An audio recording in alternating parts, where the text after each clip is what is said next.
Om Sam Saraswati Namaha. Namaste.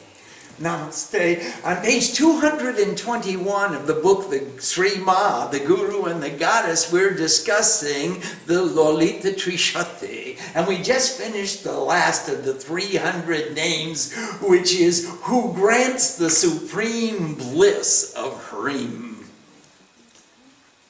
And remember, Hrim is Maya.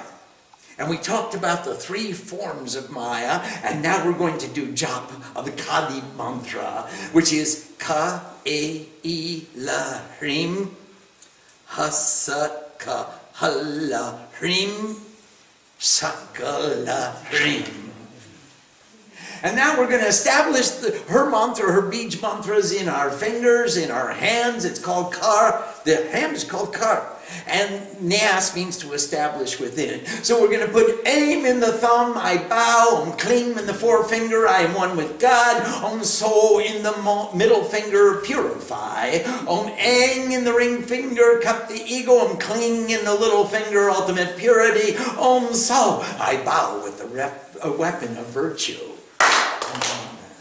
And now we're going to put her in the anga, in your body, and all the limbs. It's also called Sharanganyas, the nyas, the establishment within the 6 places in the body, the 6 limbs of the body. Om Eng in the heart, I bow. Om Klim on the top of the head, I am one with God. Om So on the back of the head, purify. Om Eng, crossing both arms, that's your kavach. We'll cross both arms, cut the ego. Om Kling in the 3 eyes, the ultimate purity. And Om So, I bow with the weapon of virtue. Om, the gross perception, subtle perception, intuitive perception to the infinite, by means of which we bind all the directions. She is everywhere. And now we're going to recite her meditation. Ati madura chapa hastam, apurimita moda bana sobhagyam, arunam atishaya karunam, abhinavakula sundaring bande. She is extremely entrancing with a bow and arrows in her hands and beautiful beyond measure.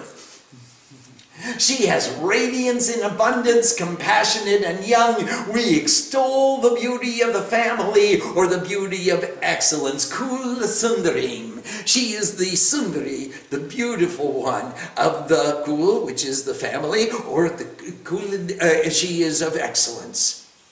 And now we're going to worship with 5 articles. Long we offer scent to the soul of the earth. Hum, we offer the soul of the ether with flowers. Yum, we offer the fragrance of incense to the soul of the wind. Ram, we show the light to the soul of fire. Wam, we offer this great nectar to the soul of nectar. Sam, we surrender all these articles of worship to the soul of all.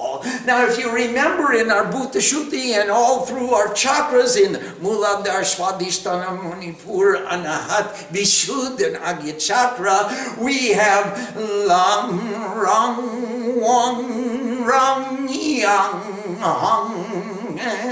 And so we have all the Bij mantras are in the order, and Lam is the Bij mantra of the earth, and Ham is the Bij mantra of the ether. Yam is the Bij mantra of the wind. Ram is the Bij mantra of fire. Vang is the Bij mantra of water or nectar, and Sham, all of them together. So now you've got all the chakras, all the elements, all the offerings we're offering, not in exactly the same order as we come up through the chakras, but we make these offerings to the 5 elements, and these are called Panchopachar Puja, or the worship with 5 elements, or 5 offerings. And now we're going to recite the Kadi Vidya. Kaya ilahrim, hasakalarim, sakalarim. And in the causal body, we've got Ka means the ultimate cause or objective. That's dissolution, or nirguna means the absence of something.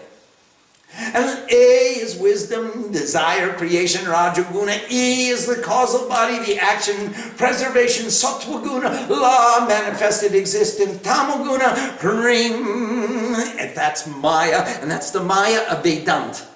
There is only one. The Maya of the one in harmony with the one. There is no duality. Hasakahalaring. And Ha means in the subtle body, that's Ishvara or Rudra. It's also the ether, it's the divine eye. It's the manifestation of Purush. It's Ishvara. And Sa means Tat. Ha, Sa. It's the which is different from the Supreme Soul. So you have Purush is the Supreme Soul. Prakriti is what he sees, the nature. Actually, pra means before. Kri means becoming. Iti means this. Pra, kri, iti. Before becoming this. And the Mool Prakriti is what was before this began. Sounds like a good title for a book, Mom. And Ka is the manifestation of cause, the intuitive perception, heaven, Swarlok, that's the heavens. Ha is the individual consciousness, the jiva, the subtle conception. It's the stuff of our minds, what we think about things.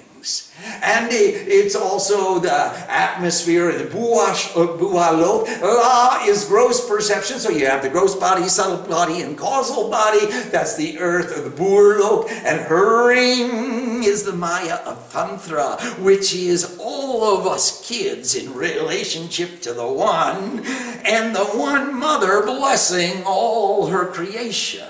So it's the relationship between the creation to the creator, or creatrix, and the relationship between the creator and her creation. And in the gross body we have Sakalarim. Sakala means all. And Sa means that, or all. Ka is individual causes, desires, objectives. La, individual manifestations. Hrim, that's the Maya of Shankya philosophy. You've got Shankya, Tantra, and Vedanta. Shankya means this is an illusion. It's the many looking at the many, forgetting about the one. All I see is my desire. And when I see my desire, I see everything through the lenses of my desires. Then I don't see the thing in itself. I don't see what is. I see how it could be useful to me. And that's the illusion. That's the delusion. Because I only see my desire. Everything, everyone, every being I see is a reflection of my desire. And so the Maya of Shankya is illusion. It obscures the reality. The Maya of Tantra is the reality in relationship to the creation. And the Maya of Vedanta is the measurement of consciousness. That's why in Narayani Stuti, Narayani Namostute, exposer of consciousness. She exposes the consciousness. She makes it visible. She puts a boundary around it. She puts a limit on it. She puts it in a container. She gives it a definition so that we can have a relationship with it. She is the exposer of consciousness, Narayani. She gives us a form, a boundary, a limitation, a definition, a form of duality so that we can have a relationship. And so Sri Vidya is the knowledge of the ultimate prosperity and respect. Sha means Shanti. Ra means your mind. E means your heart. Shri means perfect respect. And this respect is you've got peace in your mind and peace in your heart. And whenever you look at something, you're not looking at the object of your desires. You're not projecting your own aspirations upon every object that you perceive. You're looking at the thing in itself. What is? You perceive, you listen, you look, you empirically perceive without qualification. That means you've got peace in your mind and peace in your heart, and that's called respect. Namaste Kalima. Now, how God sees herself, that's the one in harmony with her one. And how God sees the world and how the world sees God, and that's all of us kids, all of the manifestations, all the praja, all the beings born, in relationship to the Prajapati, the Lord, the Creator, the one who created us. And how the world sees the world. The three forms of Maya. Maya as illusion, Maya as the universal body of nature, Maya as the one consciousness in harmony with its own self. Three definitions of Maya. Oh, goddess, you are the protector of the most secret of mystical secrets. You gotta go deep inside in order to understand it. It's not something you can just have an intellectual relationship with God. You are the protector of the most secret of mystical secrets. It's a great mystery. The mystery is I've got to experience it in order to understand it. And then I can't translate that understanding into an intellectual concept. I can't intellectualize this love affair. I've got to feel the love. It can't just be a bunch of intellectual gobbledygook. Please accept the recitation that I have offered and grant to me the attainment of perfection. And now the epilogue, Uttarabhagah Falshruti. And thus the 300 names of the Divine Mother Goddess have been explained to you. And these are the most secret of the secretive, so please protect the secret, O great Muni. You can't take it out of its hiding place. It resides in the cave inside. You gotta go into the cave in order to enjoy the secret. You can't take it out and put it outside and try it. It's not tangible. I can't hand it to you. Nanda's gonna call it neti neti. It's not iti na iti. It's neti neti. Oh, great Muni, please protect the secret. The names of the letters of Lord Shiva and the explanations of the Divine Mother Goddess. The names of the letters of the Supreme Energy and the explanations of the Supreme Lord of Desire. That's Kadi and Hadi. The names of the letters of them both and the explanations of them both. That's called Kahadi. In no other song composed can these be found or perceived. Neither can any other song be found or perceived which gives such pleasure to the Divine Mother Goddess, nor without a doubt bring such welfare to the three worlds. As Sutta said, thus from the mouth of Hayagriva was heard the king of songs, which causes the demise of the impure manifestations of consciousness. He who was born from a jar, that's Agastya, he bowed to his guru and again inquired into the secret. And Agastya said, "Oh, horse's head," at least he's got the right end, and that's his guru, Hayagriva. "Great one, tell me the secret of the letters of Shiva and of the letters of the Divine Mother Shakti. Tell me the letters of them both." And Sutta said, thus asked by he who was born from a jar, Hayagriva again spoke, and Hayagriva said, "This is well concealed, and actually comes from the search for the Divine Mother. I will tell you this secret. Listen, O you who were born from a jar. It is this knowledge alone which grants the attainment of Sri Vidya. Vidya is knowledge, and Sri is respect, and Sri is progress or increase or perfection of peace. The culmination of our objectives. The knowledge of the highest respect. Ka comes 3 times. Ka-e ilarim, hasaka halarim, Saka larim. Ka comes 3 times. Ha only 2 times, which are known as Shiva's portion.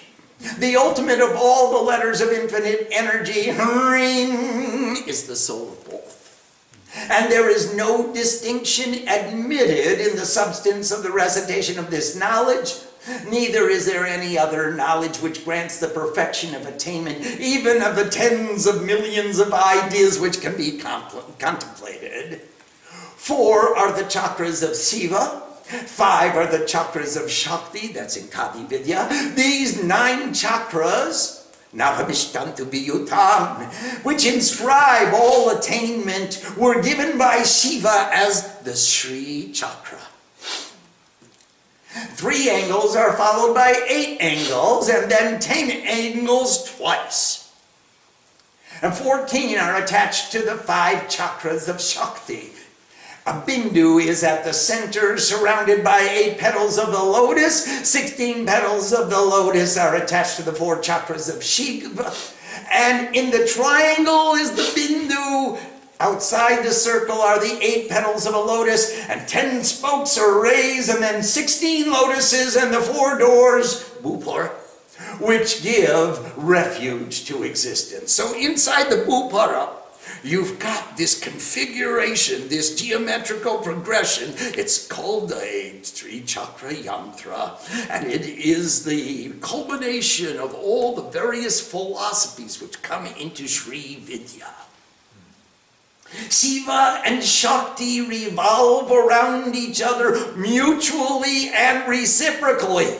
Please remember that. Shiva and Shakti revolve around each other mutually and reciprocally. And please keep it mutual and keep it reciprocal. Bound together in inherent and essential character, who understands this knows what is a chakra. A chakra is a center of energy. A chakra is a wheel of time. A chakra is the culmination. It's called Sudarshan. And it's the excellent perception, or the perception of excellence. The perception of excellence is the center of energy, which comes about because of the balance between Shiva and Shakti inside the individual, inside the family, inside the household, inside the temple, inside of life. The greater the mutuality, the greater the reciprocality, that makes the greater energy. As much as we can work together in harmony, we balance each other, and we make for an efficient center of energy. We get Sudarshan, the intuitive cognition of excellence. And who understands this knows what is a chakra. And the triangle is the potential form of energy, Kamkala. That is all the 3s. Uma, Aum, Ring, Kling, Ma Kali, Ma Lakshmi, Ma Saraswati, Brahma, Vishnu, Mahesh. All the 3s. The Father, the Son, and the Holy Spirit. While Bindu is known as the form of Shiva, it's the last form we see, or the first form we see, when we come from the unmanifest. They are eternally united in all existence, therefore the Bindu and the triangle, they're in the center of every yantra.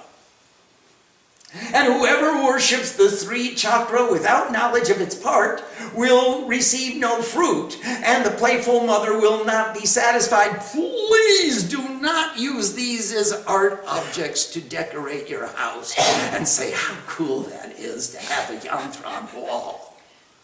These are tools, roadmaps. These are centers of energy. They are objects of meditation, and they are not art objects which we use for decoration, especially not to be cool.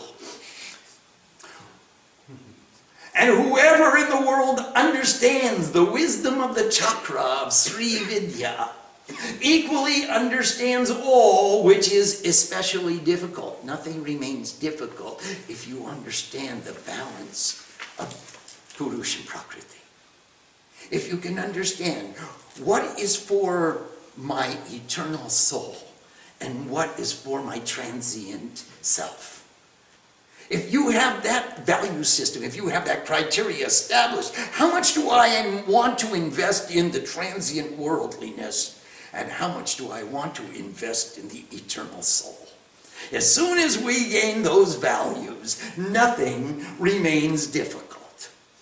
We know just wherein the balance lies. How much do I have to put out for my worldly objectives, my worldly requirements, my worldly responsibilities, and how much more is left over that I can devote to my eternal soul? The knower of her own special knowledge offers that special knowledge. If you know the knowledge, you got to offer it. You can't just hoard it. I mean, love is such a commodity. The more you give it away, the more it grows. It's the only commodity of that character. Everything else, you give it away, it depletes. Love, you give it away, and it grows and grows, growing. Thus, it is bestowed upon those who have been accepted by the divine energy, and that's the blessing. We get that understanding, we get that universal love, we get that bhavana, that feeling, that intensity of reality becomes our own. And those who worship without knowledge offer the darkness of their ignorance. And thus it is said of those who steal without authority or understanding, they do not perform worship with knowledge. So try to understand the parts of worship, the objectives of worship, the process of worship. What am I trying to do when I worship? How does worship take place? Last night we were discussing if you can pay attention, you offer respect. In fact, if you pay attention, you learn. The only time you learn is when you pay attention. The only time we love is when we pay attention. The only time we respect is when we pay attention. The only time we worship is when we pay attention. And meditation is cultivating the skills and the talents, the arts of paying attention. When we practice meditation, we learn how to learn. We learn how to love. We learn how to respect. We learn how to worship. And now we have understanding. What is the goal? Where are we trying to go with this? Why am I spending this time at the altar? Why am I spending time chanting at the top of my life? My lungs, my voice will get hoarse, chanting so loudly. What's the purpose? And once we have that understanding, we can offer our worship with knowledge. It is said that whoever worships only with knowledge avoids all blame or controversy. Inaudibly or audibly, in whichever way a worshiper offers worship, his or her endeavor will be respected even by Indra and Agni and others of understanding. All the gods will come and be present where someone worships with knowledge. The learned will be pleased at hearing this recitation, especially those of the world whose consciousness has been captivated by wandering thoughts. If you're of the world and you've been captivated, you're captured by wandering thoughts, then you will especially derive benefit from this kind of worship with knowledge, this recitation. I know that doesn't apply to any of the people here. I mean, none of you are captivated by wandering thoughts. Right? But it's just an errors and omissions clause. Even if one were to make efforts for 5 births, Shiva himself were to come, there is no greater boon that you could ask from him than the knowledge of the 15 letters. If you have this understanding of how the 3 forms of Maya, in the gross body, the subtle body, and the causal body, if you have this understanding of how the cause of unity makes for a unified field of consciousness with the one and herself, with the one in creation, and with amongst all of us in creation, if we have that understanding, this is the highest knowledge we could ask from Shiva. Of all the knowledge which has been propounded in the abundance of tantric literature, and by tantric we mean synthesis. The synthesis of all the knowledge that you've learned. Everything you... Tantra means actually to weave. And it means to put together like the warp and the woof of the cloth. It just, you put the threads together and you weave it into a tapestry and it becomes a cloth. And I sitabat pushta santranam. I can protect my lajaya rakshanabram. I can protect my modesty and be protected from the cold. Dehalankaranam vastram. Atha shanti prakachame. And that's the peace. So, Tantra means to weave, like the warp and the woof of a cloth. And weaving together means synthesizing into one cohesive whole. You take all the separate elements. When we study Sanskrit, we have 6 general subjects. They are Vyakaran, Ucharan, Bharshan Shastra, Itihas, and Sahitya is one subject, and Padoti and Jyotish. Those 6 subjects, they are grammar, pronunciation, history, and literature. You only know the history by studying the literature. It's the best way to study history. Darshan Shastra, philosophy, Padoti, the synthesis of all your knowledge to make an offering. And Jyotish, when do you make the offering? In what circumstances? What time? What astrological configuration is most conducive to what puja? Jyotish doesn't mean, am I going to win the lottery? Jyotish means, how do you express your light? Now these 6 subjects are combined with all the aspects of Ashtanga Yoga, Niyam Niyam, Asana Pranayama Pratyahara, Dharana Dhyana Samadhi, and then you combine them with mantra and mudra and kriya, and all the various functions are woven together, synthesized into one application of knowledge. And so in the tantric literature, in the abundance of tantric literature, there is no knowledge which grants liberation like Sri Vidya. Of this there is no doubt. Na samshaya. We get that again. Na samshaya. There is nothing, no knowledge which grants liberation like the knowledge of the highest respect. Because if you know how to share the highest respect, you know how to focus your attention. You know how to meditate. You know how to merge into union with the object of your meditation. That's empowering.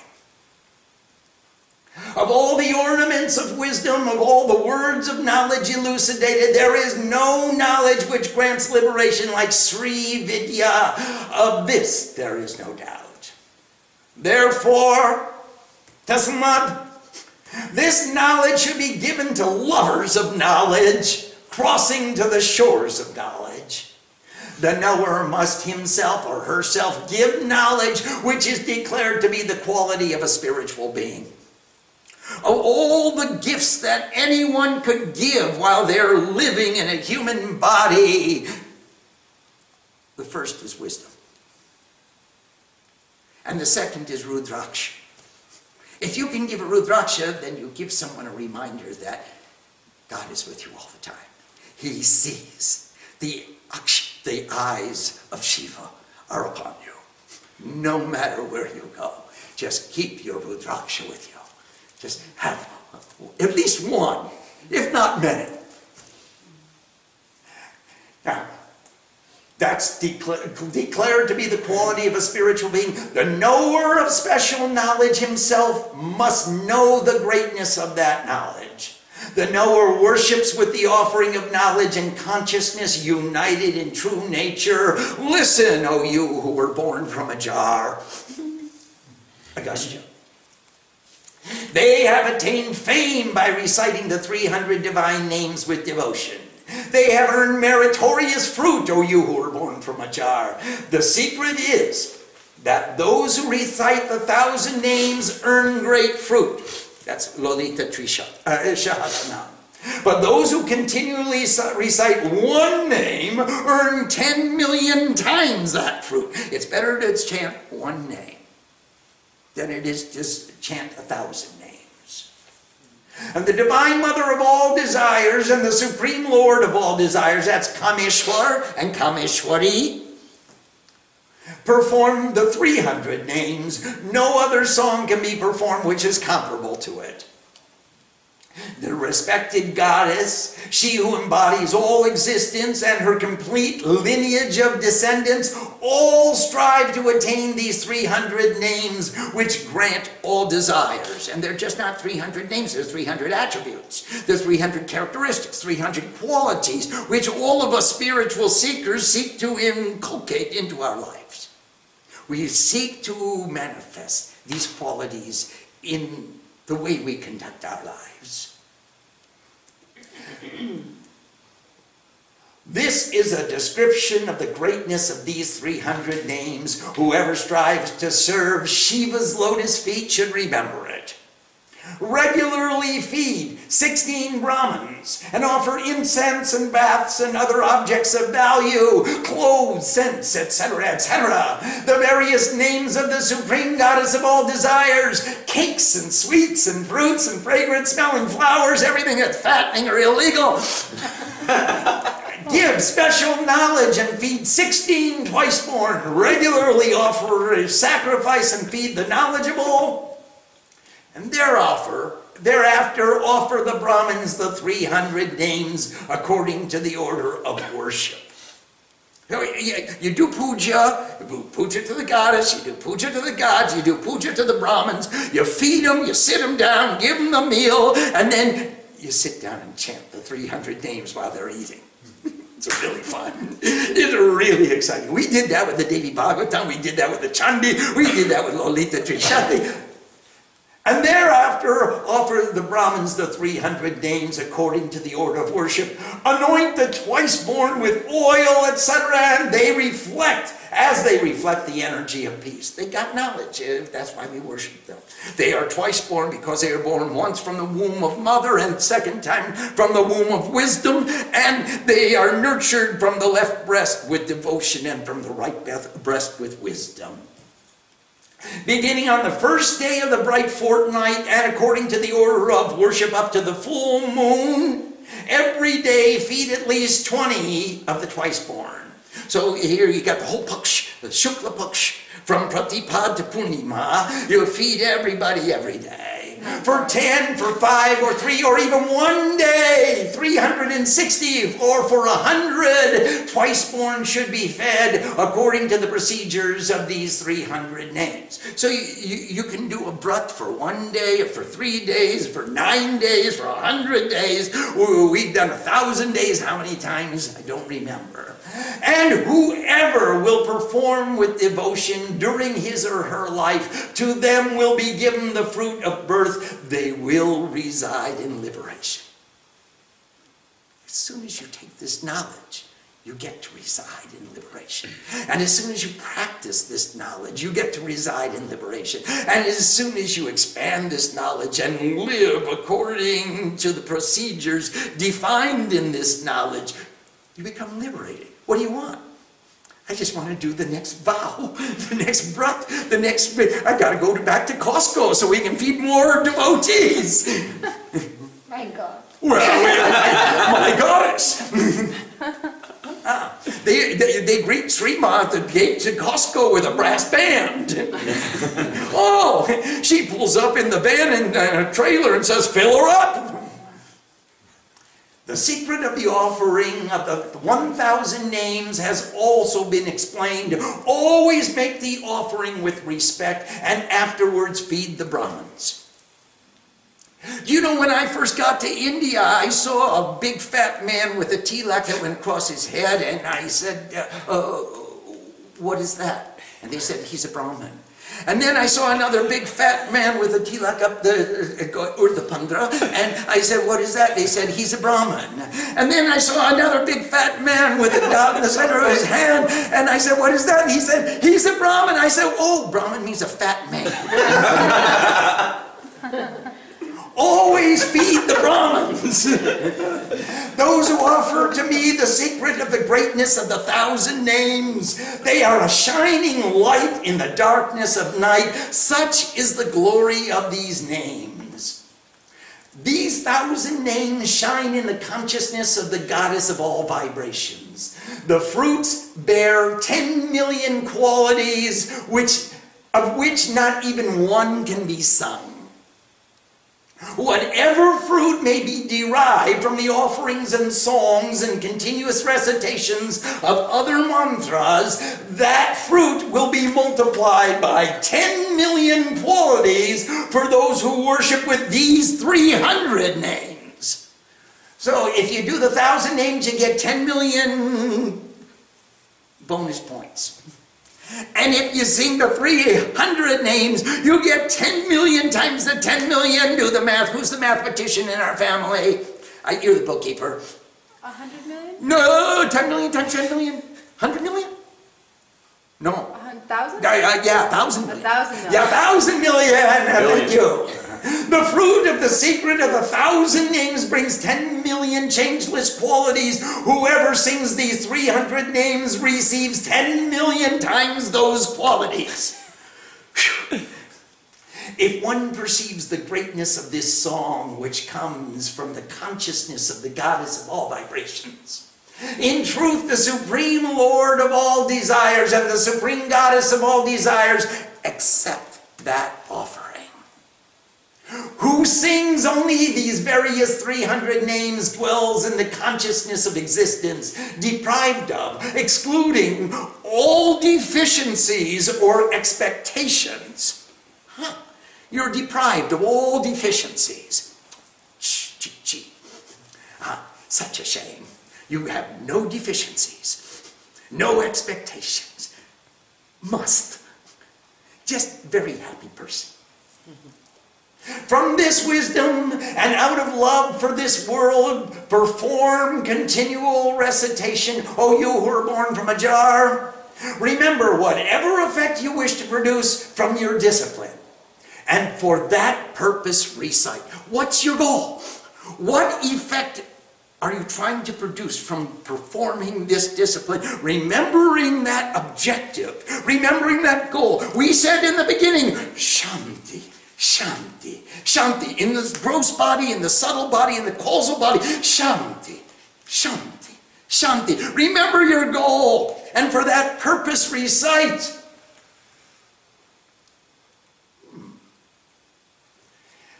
Whatever, From this. Kanta, exotroita. 107. From this wisdom and out of love for this world, perform continual recitation. Remember whatever effect you wish to produce from your discipline, and for that purpose recite. That objective will be attained, after which the effects may be examined. You can see. It's verifiable. Whatever discipline to produce a specific effect is described in the tantras, all of that may be accomplished with the recitation of these 300 names. So if you have any other scripture that's proclaiming any other remedy for whatever you wish to accomplish, you can accomplish it all with the recitation of this scripture. Gain life, gain increase, get children or the power of control, give wisdom, gain fame and become known as an excellent poet or a seer of divine truth. Gain all wealth, all pleasure, all beauty, or comfort. Gain all desires through these 300 names of the goddess. If you're paying attention to her exclusively, what else do you desire?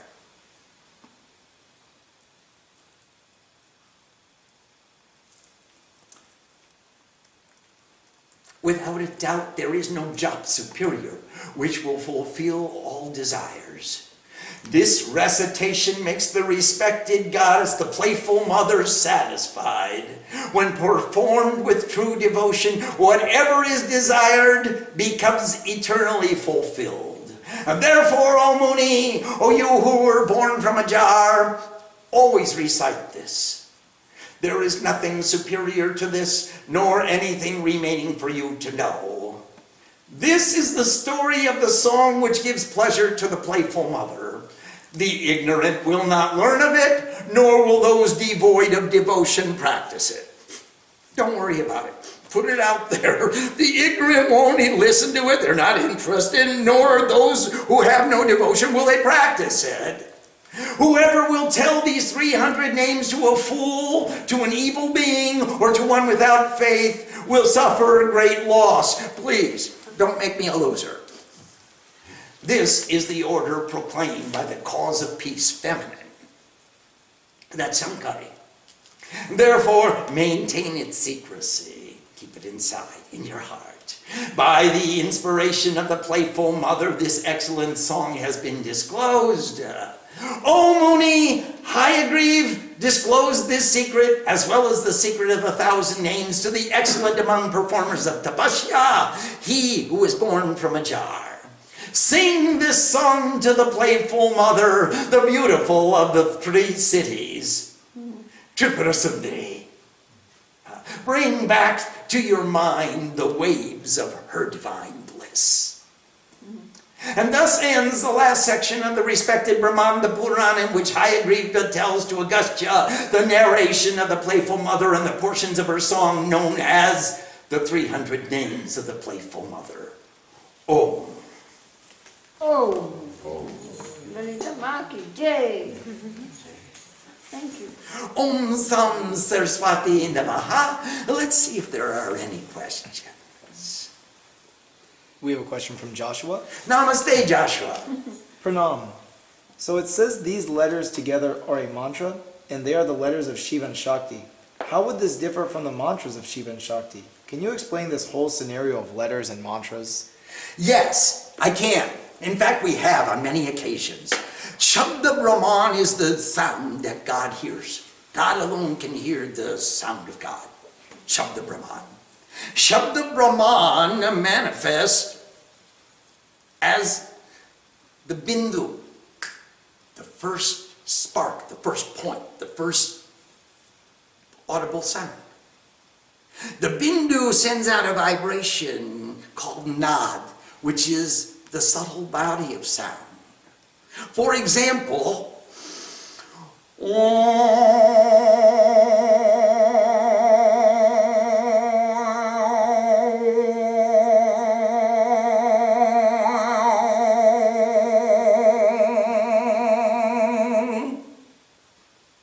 did you hear that?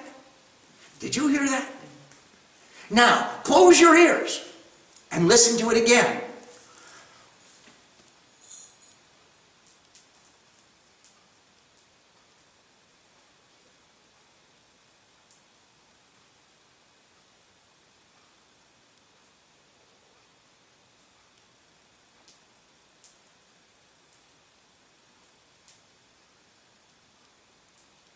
Did you hear that?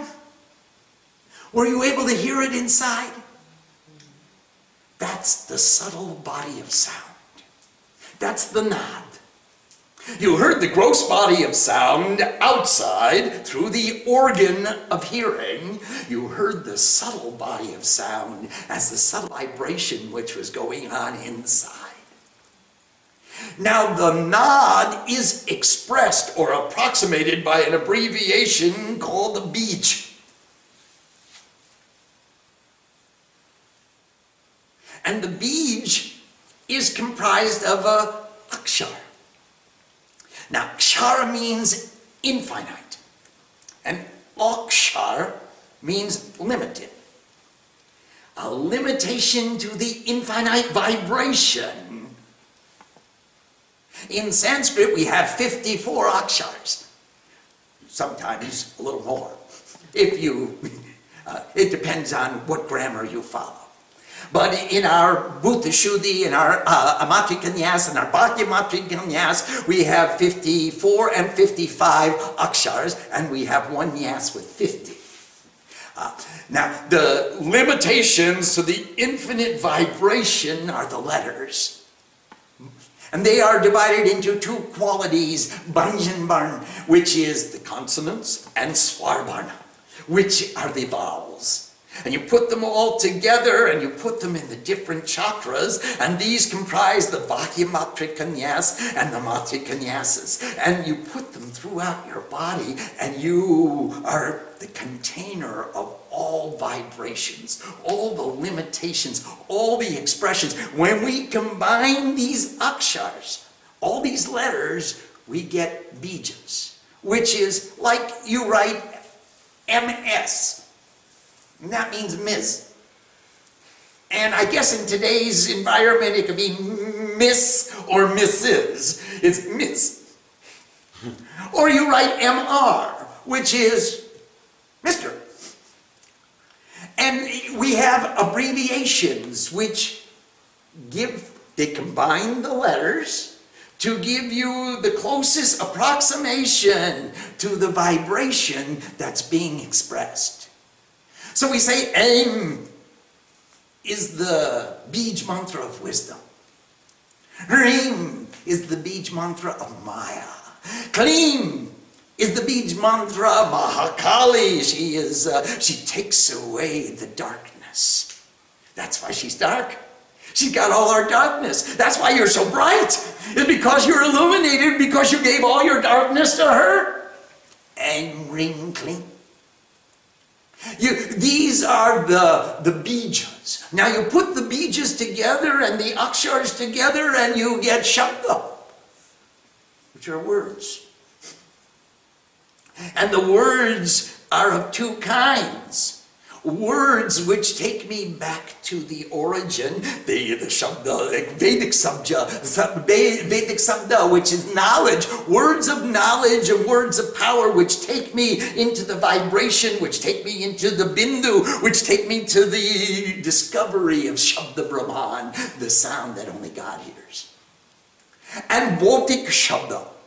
Bhautik means worldly.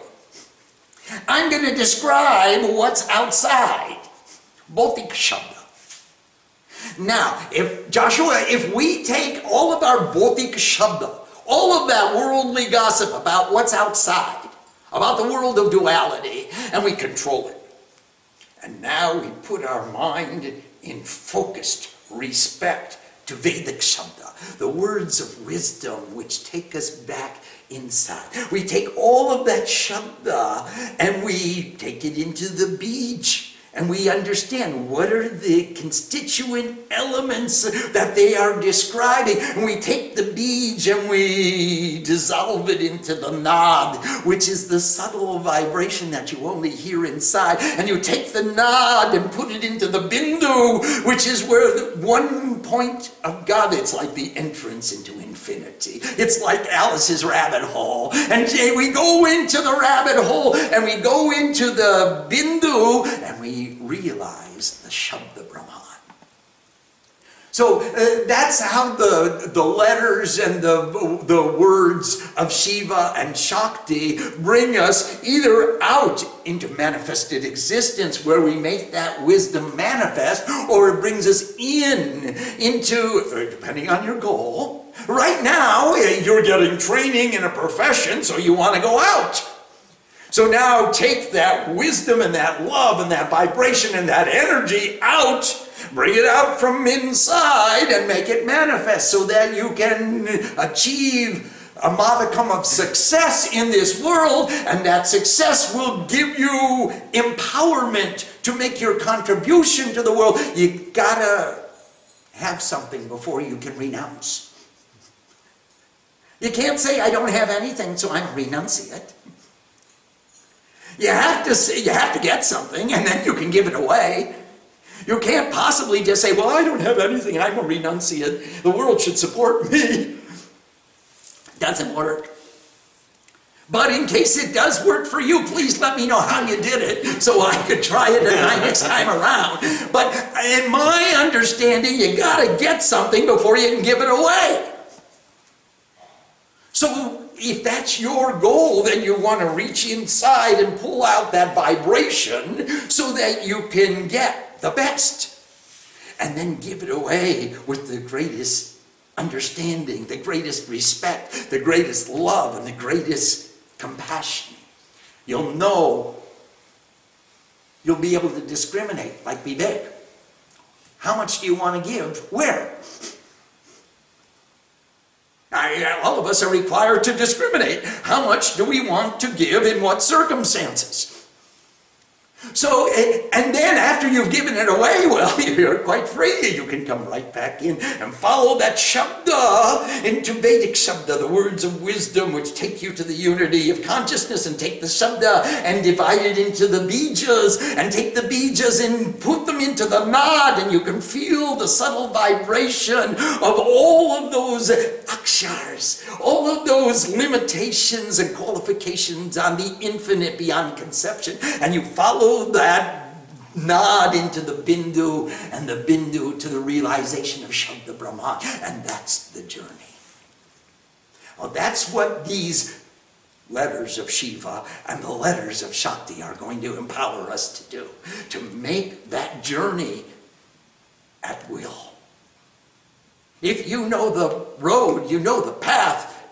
You know, the first time we drove out to Napa here, we looked at the map, and we looked at the street signs, and we looked at the road, and we looked at, and we navigated step by step.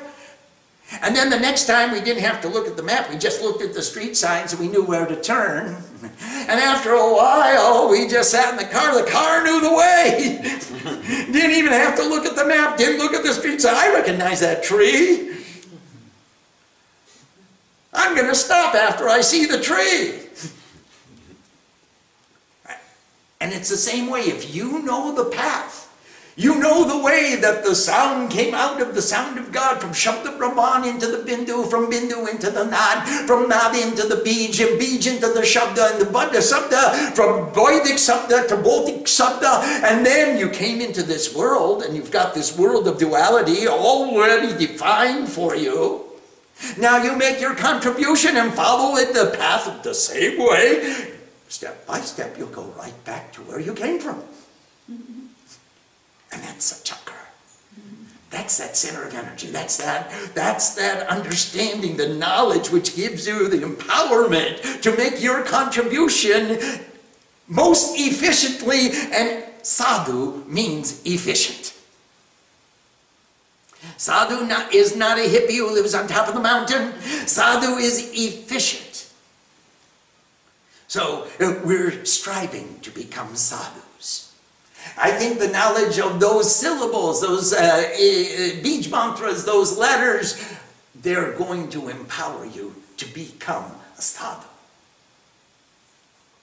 I have a related question. On page 231, it says Ka comes 3 times, Ha only 2 times, which are known as Shiva's portion. Yes. Are Ka and Ha Shiva's portion, or is Ha Shiva's portion? No, Ka is the Divine Mother. She's the cause. And Ha is Shiva. He is Om Rudra Devaya Nama. Ha is the Bij mantra of Akash, of Rudra, of Ahom, of Purush.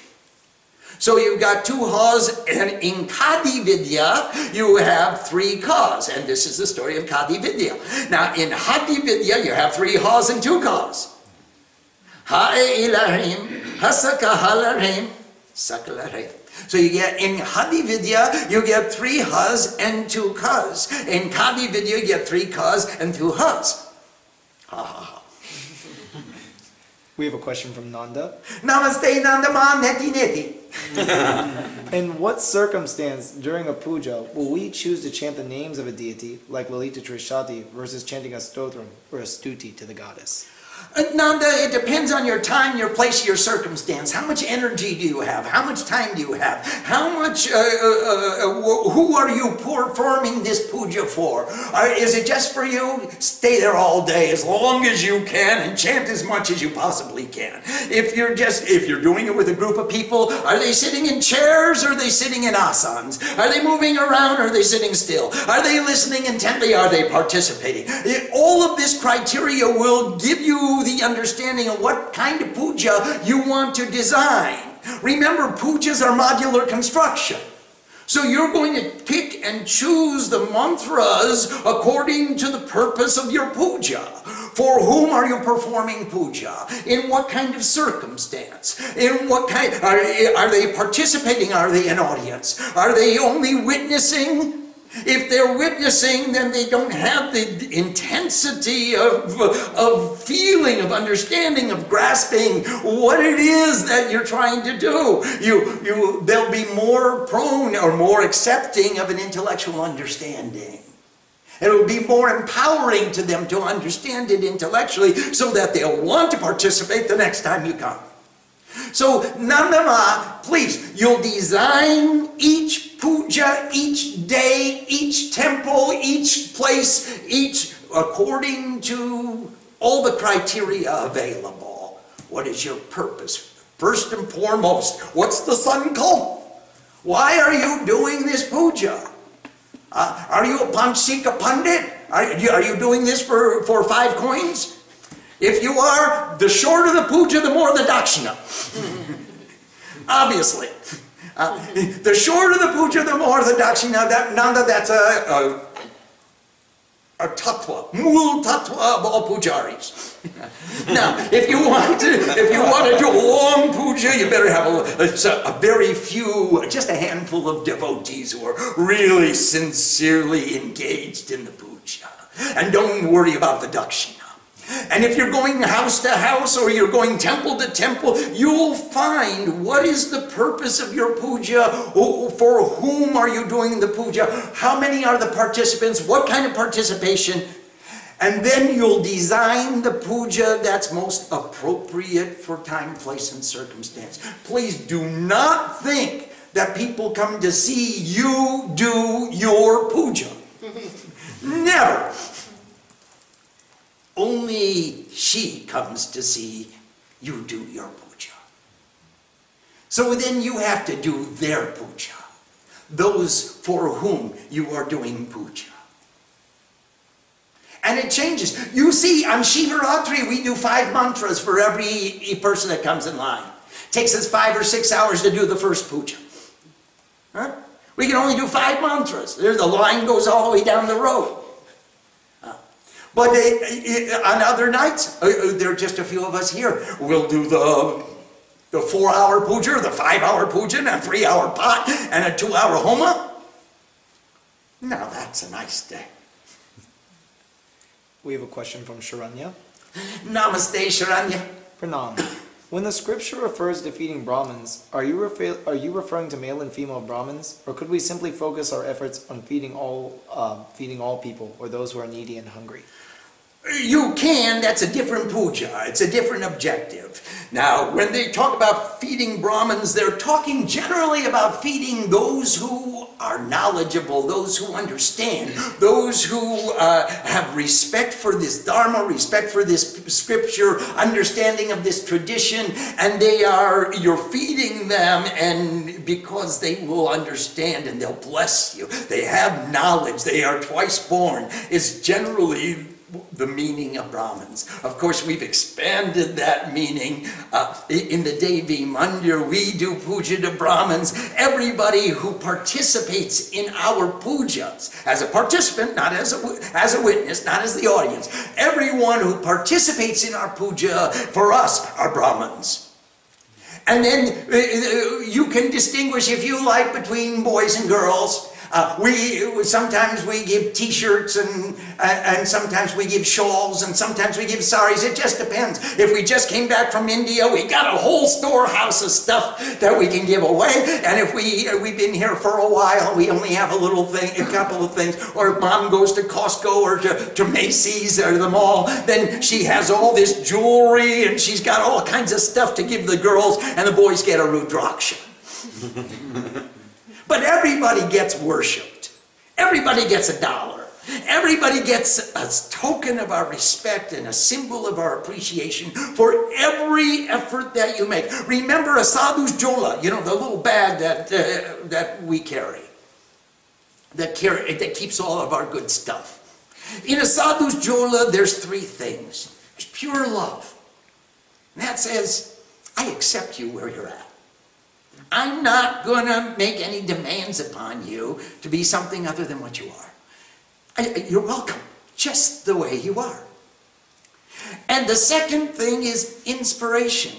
If there's anything I could possibly do to inspire you to make it a little bit better, please let me try.